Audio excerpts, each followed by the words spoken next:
Let's see, it did come on. I want to thank Congressman Cummings, Dr. Ball, for kind of presenting the alternative view today. I mean, obviously we have a big difference of opinion in Washington about what we need to do to fix the problem. And I frankly don't think I'm looking at this through a political prism. I'm thinking of it as a guy who was in business for many years. I consulted with a number of other business, so my political perspective is really not a political perspective. And what I'm looking at today, by any measure, from a business perspective, our nation is bankrupt. If you look at the balance sheet, we've got a negative cash flow projected continuously, indefinitely. Most of our operating capital is borrowed money. Every new program we suggest has to be borrowed or printed. So our fate is in the hands of our creditors.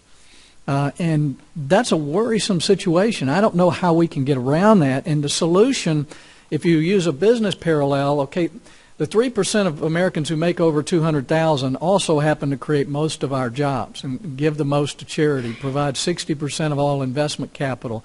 They happen to be the ones making things happen. To taking more money from them and giving it to the people who are creating the debt does not seem to be making a lot of common sense. So just like a business whose revenue is down and they decide the best way to get out of that is to raise their prices.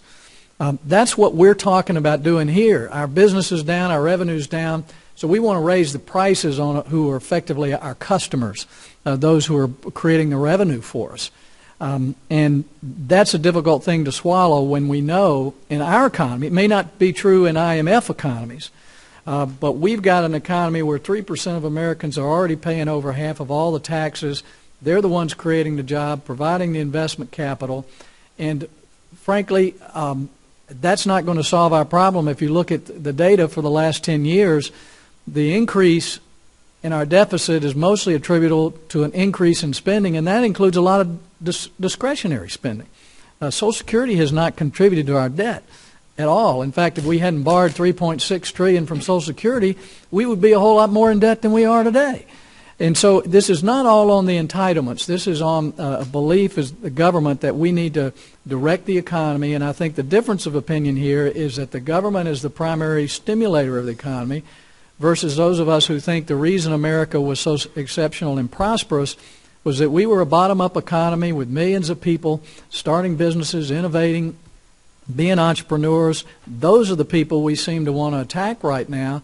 40% of those who have income over $200,000, 40% of their income is small business income. And so I understand the need to balance revenue and as well as spending cuts, but we can get new revenue by making the economy grow. And frankly, if you look at 20-year data, you can raise the taxes as much as you want, but the revenue is going to be about 20% of our GDP, or excuse me, 18 to 19% of our GDP over time.